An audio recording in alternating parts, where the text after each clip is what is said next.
Жолдошумдун чачын алсам болобу? Болот. Жашыбыз 23-тө, баш кошолу деп атканбыз. Кыз тараптан принципиально той деп атышат. Санап көрсөк баш аягы 350 миң, 400 миң сом кетет экен. Биз Дубайга иштегени кетели деп атабыз. Устаз, суроо. Биз нике кыйдырып кете берсек болобу? Кыз макул, мен макул. Чет өлкөгө барганда айтып койсок деп. Келгенде той кылабыз иншалла. Үйдөгүлөр билет, чет өлкөгө барарыбызды. Намаз 5 мал тургузган. Алла таалам бактылуу кылсын. Тугандар жалпы эле элге эле мынакей күзгө келгенде той деп көптөгөн чыгымдар кетет. Кичине ахиретти карап жашайлы. Жөнөкөйрөөк той өткөрөйлү. Өткөрбө деген жери жок. Эвичени менен Алхам карап, Алланы карап, пайгамбарыбыздын айтканын карап жашайлы тугандар. Тойго кредит алуу болбойт. Карыз алуу болбойт. Эмне үчүн кыйнайсыз өзүңүздү? Тойго мени той өткөрдүң, пайгамбарыбыз айткан: "Аулиму валау бишат". Бир кой союп болсун той өткөрүп кой, болду. Даңгыр, доңгур, аны акчага заказ бер. Күнөөнү сатып алып атабыз бүгүнчү биз. Ай. Акча берип күнөөдөн сактана туруунун ордуна акча берип, эгердечи күнөөдөн сактанганга акча төлөш керек болсо бериңиз. Күнөөдөн сатып алганга эмес. Күнөөдөн сактанганга төлөш керек өзүчү. Биз күнөөнү сатып алганга исрапкерчилик, нааразычылык, убакытты текке кетирүү, Алланын неаматтарын текке кетирүү, жашоону текке кетирүү. Той менен эвичени менен болсун, жөнөкөй болсун. Аз мына жердеги силер эми карап көргүлө, эми ата-энеңердин макулдугун алып кийинде эле өткөрсөңөр деле болот, эч кандай зарыл эмес. Бирок ошо той өткөргөндөргө бир эгерде кабыл алса да, биз эмнени айтабыз? Биз улуу устаздарыбыздын, динибиздин талабын айтабыз. Той ушул кембагалдар, курсагы той болгондордун курсанчылыгы ошо той да. Тойго чакырганда тизмени эң биринчи кембагалдан баштабайсызбы бир? Бул той чыныгы той. Бул сүннөт той мына. Өткөндө бирөөлөр сурады эле, 100% сүннөт тойду айтып коюңузчу дейт. 50% эмес, 100%. Пайгамбар саллаллаху алейхи вассалам доорунда кээ бир сахабалар үйлөнүп пайгамбарыбызга кабарын берген эмес. Андай ушунчалык эле маанилүү болгондо пайгамбарыбызга кабарын сөз берет эле. Пайгамбарыбыз кийин билип калып, эмне болду сен? Үйлөндүм дейт. Машалла. Бактылуу болду. Бирок бир кой союп той өткөрүп кой деп анан айткан да. Ошон үчүн тойду тугандар жөнөкөй кылайлы, мейли. Бул да курсанчылык, алхамдулилля. Курсагын тойгозуп, жаштакай неме кылып. Бирок азыркындай эмес да, мына азыркы көрүнүштөрчү тугандар. Бул сооп таба турган той эмес. Биздин тоюбуз дагы ахиретти кура турган той болсун. Тоюбуз да Алла Тааланын неаматтарына шүгүр көрсөтүү болсун. Бейбечаралардын дуасын алуу, ушулардын көңүлүн алуу, ушулардын курсагын тойгозуу. Сөз эле курсагын тойгозуу эмес, кийим кечесин бүтөп берип коюу. Той да, мына тойда. Анан бири-бирин кордогон, бири-бирин маскарлаган, намахрамдар менен ар кандай бүткөндөн кийин мынаны бербей койду, тигини алып кетти, буну албай койду. Ла илаха иллаллах. Турмуш курганыбызга 5 жыл болду. Уда 3 балам бар. Учурда жолдошум балдарым менен өзүбүз жашайбыз. Кайненем менен кайынсиңдим Россияда. Жолдошум 2,5 жаштагы баламы бир аз ынжыктаса катуу ура турган болуп калды. Катуу урбаңыз, бул азыр кичинекей, акылы кире элек десем, айтканды укпайт, эч нерсе болбойт дейт. Бизге көңүл бурбайт, көп нерсени жактырбай калды. Интимдик мамиледе болбогонубузга дагы 1 жыл болуп калды. Айып мендеби деп көңүлүн алууга ар кандай аракеттерди жасап көрдүм. Жыйынтык жок. Башка аял таап алганбы десем, түнү үйдө эле болот дейт. Жо 2,5 жаштагы баланы урбага болбойт баланы. Андар баланын акылы жок да азыр. Ал 2,5 жашта кайсы акылы бар? Анан ыйлайт, бала кежирленет, бала шоктонот. Андай болбош керек. Туган уруп чоңойсо да жок. Уруу эмес ага, жакшы сүйлөп, жакшы көрүп, мээримин чачып, эркелетип, тарбия кылыш керек. Бирок азыркындай эмес да. Эми кимдин жүрөгүндө боорукерлик жок болсо ага эмне деп айтасың? Бир жырткычтык салган болсо, Кудайым, эми анын дарысы жок анын бизде. Тугандары. Пайгамбарыбыз айткан, райым кылбаганга райымдуулук да болбойт деп. А өзгөчө ата-эне өзүнүн белинен чыккан балага кандай мамиле бул? Бардыгы иман алсыздык же иман ушундай себебинен да, иман жоктугунун себебинен да. Кош бойлуу учурда бир аз кровить этсе, гусул алыш керекпи же дарат болобу намазга? Жок, кош бойлуу учурда эгерде бир аз кан чыга турган болсо, гусул алгандын кажети жок. Дарат бузулат. Себептен кош бойлуу болгондон кийин айыз токтойт. Ошодон кийинки мисалы айыз деп бизде кандай? Оорулук кандай эмес да, оорулук кандай истихада деп коет. Айыз 3 күндөн 10 күнгө чейин. Азы 3, көбү 10. Андан ашыкчасы же андан төмөнү ал ошол оорулуу деп айтылат. Ошондой эле боюнда бар учурунда кош бойлуу учурунда келе турган болсо, бул айыз эмес туган. Ага эмне гусулдун шарты жок. Дарат сынат, даратты алып намаз окуй бер. Албетте доктурга көрүнүп койсун, дарыланып кылган. Тахажжуд намазда бардык эле нафил намаздарда саждада субхана роббиял а'ла дегенден кийин, жана ат-тахиятта салаваттан кийин ла илаха илля анта субханака инни кунту миназ залимин деген дуаны айтса болобу? Көп жылдан бери карыздан чыга албай, колумдан келгенин жасайын. Болот. Ла илаха илля анта субханака инни кунту миназ залимин. Аллаху акбар. Кур'ан-ы Каримдин аяты Юнус пайгамбардын дуасы. Ушу дуанын берекесинен Алла өзү айтат, биз Юнус пайгамбарды киттин ичинен куткардык. Караңгылык океандын тереңдигинин ичинен куткардык. Кудум ушундай эле кийин кыямат күнгө чейин келген момундар ким ушу дуаны окуса, аны да куткарабыз. Эмнеден? Бардык жамандык, бактысыздыктан, карыз колай, эмне гана болбосун. Бул аяты карима ла илаха илля анта субханака инни кунту миназ залимин. Кылым карыткан уламалардын тажрибасы. Ушуга ихлас менен, ишенимден гана кеми болушу мүмкүн. Эгерде ихлас менен ишеним толук даражада болсо, бул дуанын берекесинен эмнени кааласаңыз маселе чечилет. А сиз иншалла болот. Нафил тахажжуд намазда сажда кылып атасыз, субхана роббиял а'ла, андан кийин буну айтсаңыз болот. Ат-тахияттан кийин, салаватты айткандан кийин окусаңыз болот. Дуа катары, зикир катары. Ассаламу алейкум устаз, менин сурам асыр намаздын кээде кеч окуп калам. Шамдын убактысы кире элек, бирок түн тоонун артына кирип калганда окуйм. Ошол намаздарым кабыл болобу? Алла сизден ыраазы болсун. Күн бата электен мурда окуган бардыгы кабыл болот. Азыр эми мынакей Насаат медиа муфтияттын сайтында ар бир аймактын күн качан батат жазылып турат, ар бир учурдагы. Ошодон мурда эле окусаңыз болду. Тоонун ар жагына өтсө, ал күн баткандын далили эмес да. Адамдардын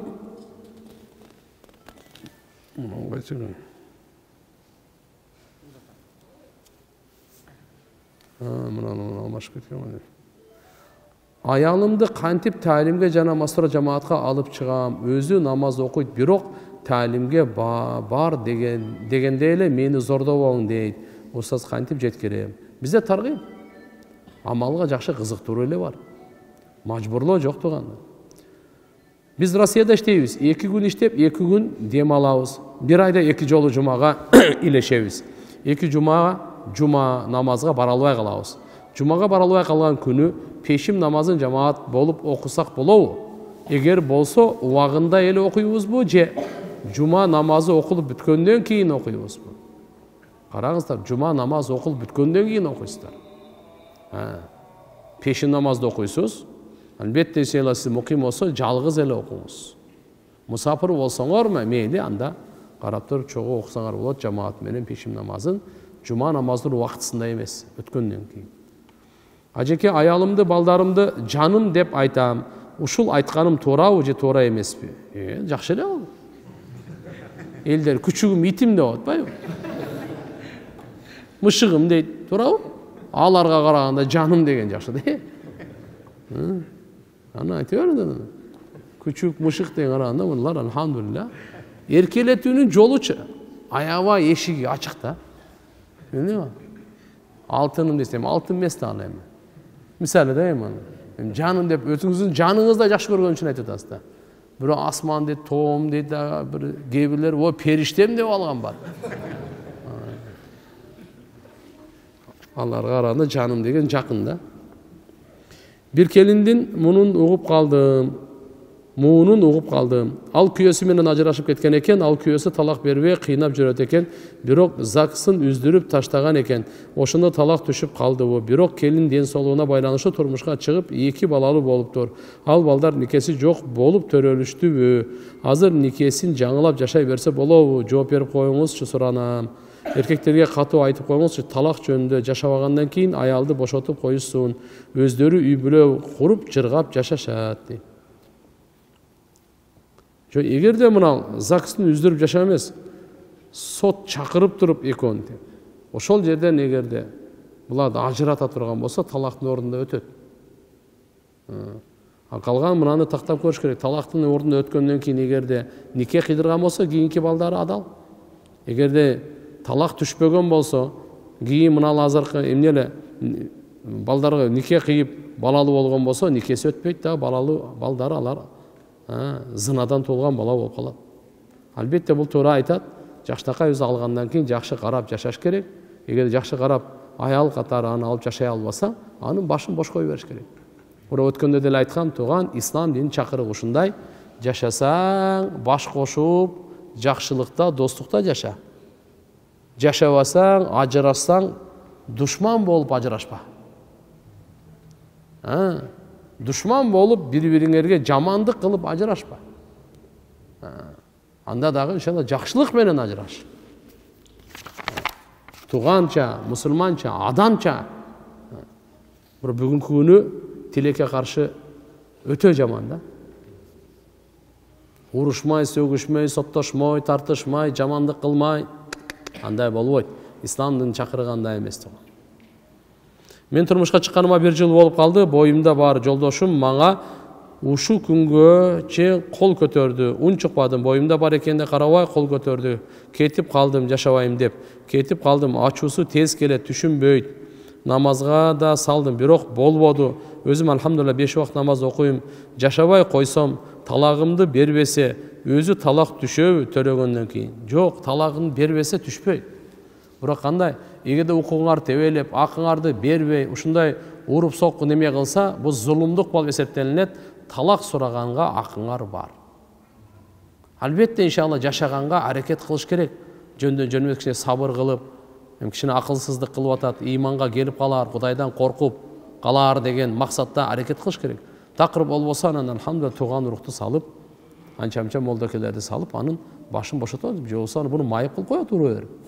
Тим более боюнда болсо, келерчи ура берсе адам майып болуп калат да. Ага, шарият уруксат бербейт, Алланын каары жайты. Мындай зулумду кылбаш керек. Абушка мага жөн гана 3 дебей эле талак берген. Бирок аны серьезный кабыл албай, урушуп эле кайра жарашып жашап калдык.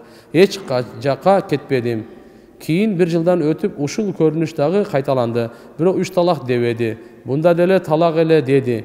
Дагы кетпей жашадым. Ошентип 2 жылдан бери жашап келе жатабыз. Эмне кылабыз? Нике окутабызбы? Талак түшкөн болобу? Бирок күйөөм жарашуу ниетинде жок. Ажырашуу ниетимде жок. Өзүң сурай бергениңен жөн эле талак деп койгом дейт. Сураны жооп берип коюңуздарчы. Жаңыда нике кыйып алганыңар жакшы. Бир экөө болуп калыптыр, эми талак сурабагыла. Ошо жолдошуңузбу, абышкаңызбы ким болсо да ал талак бербесин. Мындайча айтканда, акыркы патрон. Кудай сактасын. ошол кетип калса, Аллаху акбар, ал уже бирөөнүкү. Канча ыйлап, канча өкүрүп, бакырып, дубал сүзсөңүз дагы сиздики болбой калат. Ошон үчүн урматтуу эркектер кичине ойлонуп жашагыла. Кызым азыр 4 жашта төрөлгөндө азан айттырганбыз. Бирок биринчи сол кулагына, кийин оң кулагына айтты. Адашып калыпмын деди. Эми эмне болот десек, боло берет деген. Зыяны тийбейби? Же башкадан дагы азан айттырып коёйлубу? Эчтеке болбойт. Боло берет.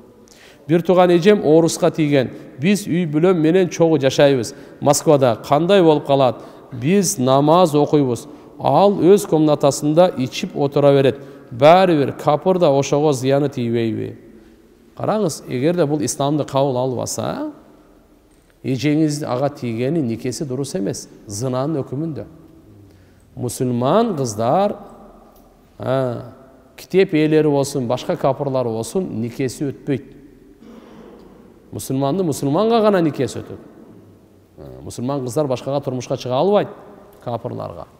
Ошон үчүн иншалла бул никеси өтпөйт. Анан көрөк, андай менен эме, тим более ичип отура бере турган болсо, ошо менен кантип жашоо болсун?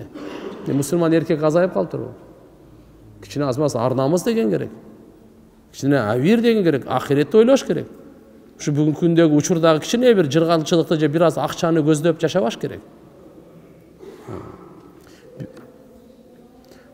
Кыргызча которулган Кур'ан китепти алгам. Окуп баштаганда бир молдо болбойт, туура эмес дегенин угуп окуй элекмин. Ошол чынында туура эмес которулганы, туура эмеспи которулганы? Жана Кур'ан китепти ушул капыр жашаган үйгө койсом туура болобу? Эки сурооңузга өзүнчө жооп берейин. Кур'ан-ы Каримдин аяттарынын маанилерин котормосу. Биринчи угуп алыңыздар. Кур'андын котормосу деп айтылбайт да. Себеп Кур'андын таржымасы тыюу. Кур'андын маанилеринин таржымасы болот да. Мели сөздөрдүн маанилери, аяттардын маанилери, ошонун таржымасы ал болот. Башка дүйнөдө канча тил болсо, Кур'ан-ы Каримдин маанилерин котормосун, таржымаларын окуса болот. Окуш керек, болот эле эмес. Окуш керек сөзсүз. Өзү ар бир адам өзүнүн улутундагы тилден, кыргыз кыргыз, өзбек өзбек, уйгур уйгур, казак казак, тажик тажик, татар татар, өзүнүн кайсы тилинде болсо, орусча башкабы, өзүнүн тилинде, эне тилинде түшүнсүн. Түшүндүрүп берүү үчүн булар уруксат алат. Экинчиси, анал ошол капыр жашаган үйгө койсом туура болобу? Болбойт да, кантип болсун? Кичине акылда керек да. Ал кордой турган болсо эмне болуп калды? Эми Кур'анды ошондой кордогонго салып берип атпайсызбы? Коптам намазын кунут дубасын жаттай албай жатам. Бирок кагаздан көрүп окуп жүрөм. Туурабы же туура болбой калабы? Жаттай бериңиз, аракет кылыңыз да. Кичине зейинди ачыңыз, иншалла, күн сайын кайталап окуңуз. Бирок намазга келгенде бир жерге коюп алып окубаңыз. Намаздын ичиндесиз, а бул сыртында. Сырттан таалим алуу бизде намаз бузулуп калат. Анан көрөк ошо кунут дуасына келгенде Роббана атина фид дуния хасана ва фил ахирати хасана ва кина адабан-нар, ушуну окуп койсоңуз жакшы. Болбосоңуз Аллахумма гфирли деген дуаны окуп, анан бул да орун басар болуп кете берет. Дуанын ордуна жаттаганыңызга чейин. Байке менен эжем көп жылдан бери балалуу боло албай жатышат. Искусственным путем өзүмдүн биоматериалымды жеңеме салса болобу? Болбойт, арам болуп калат. Ошо экөөнүкү гана болот. Никесинде кимдики болсо, бүгүн азыр эко менен неме кылып атышпайбы я? Устаз, бир жоро достор менен ортобузда акча топтомой бар эле. Ошол акчадан бир жылда ортого чек таштап, кимге түшсө умрага жөнөтөбүз деп чечим кабыл алганбыз. Ушул чек таштаганыбыз туура болобу? Же туура эмес болобу? Лотерея сыяктуу болуп калбайбы? Же өзүнчө топтоп барган туурарак болобу? Бул туура эмес, лотереядай болуп калат. Мындай кылбагыла. Анан көрөк мейли өзү чын жүрөктөн канча жардам берсеңиз жардам берип, бирөөнү жөнөткүлө мейли. А так мынал эмес. Же өзүнчө. Качан болот мисалы, мындай да, бул акча топтобой эле бир компанияда чогуу иштейсиңер, 2-3 бар, 2-3 тең умрага бара элексиңер. Бардыңыздар, барабыз деп атасыңар. Эми биринчи ким барат ушундай талаш болуп калса, мына чучугулак менен мени четсе болот. Азыркындай акча топтоп анан ал лотереяга окшоп калат. Менин ыйманым слабыйлашып атат. Намаздарымды акырына жеткирип окуй албай калдым. Намаз окуп жатып оюм ар жакта. Кантип бүтүргөнүмдү да билбей калдым. Куран аз окуп калдым. Эмне кылсам болот? Арам жашоого кайтып калыштан аябай корком. Кантип иманымды күчөйтсөм болот? Сиз даават бериң. Ахиретти, көзгө көрүнбөгөн гайыптыга даават берүүдө иман курчуйт тугандар. Ансыз иман курчубайт, ачык. Тасдик, иман бил гайб, өзү иман гайыпка да. Аны айтмайынча сиз даават бериңиз. Ар кимге айтыңыз. Кабырдагы жашоону, ахиреттеги Алла Тааланы, периштелер, гайыптарды, бейиш, дозок, гайыпты тасдик менен, жүрөк менен. Анан Кудай кааласа баардык ордуна келет. Менин таятам 80 жаштан өттү. Тайенем дүйнөдөн өткөндө 10 жылдан ашты. Таятамдын 3 уул, 6 кызы бар. Байкуш таятам балдарын үйүнө батпай, келиндери кагып силкип, жаман көргөн үчүн кыздардын үйүндө кайын журтуна жаман көрүнүп жашап жүрөт. Кээде капа болуп, буркурап ыйлайт. Таятамдын малдары абдан көп болчу.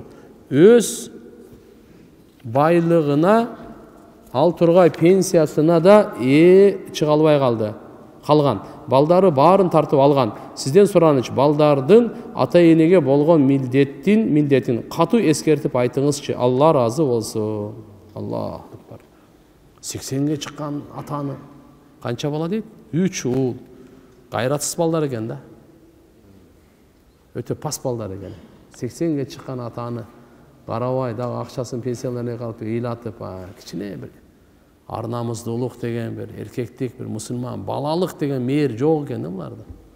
Андай кылбашка туугандар. Биз мусулманбыз. Мусулман баласы мындай кылбайт. Эртеге бул ойлоп атат, ушинтип жашай берем деп. Баласы точно ушундай кылат бул. Бул кайтып келет бул. Пайгамбарыбыз айткан, силер аталарыңарга кандай болсоңор, ата-энелериңерге кандай болсоңор, балдарыңар силерге ошондой эле болот. Сен ойлобо, арпа эгип, тияктан буудай оруп алам депчи. Арпа ектиңби? Арпа оросун. Буудай ектиң, буудай, картошка эгип сен ана жакта манго күтүп отурасыңбы? Андай эмес да ал. Эмнени эксең ошону аласың. Ата-энеңе кандай кылсаң, бала чакаң сага точно ошондой болот. Алла сага кайтарат. Тооба кылсын мына балдар. Тез таята ошо атасын иншалла көңүлүн алып, азыр эми канча күн калды? 80 жаш оңой жаш эмес туган. Эртеге өмүр бою өкүнгөнү грамм пайда бербейт. Ата наразы болсо, Алла наразы, билип кой. Ата разы, Алла разы. Угуп ал. Энен таман алдында бейиш. Ата-энени урматтагыла, сыйлагыла. Исламдын биринчи баалуулугу. Алладан кийинки эле ата-эненин акысы. Анишкурли вали валидайк.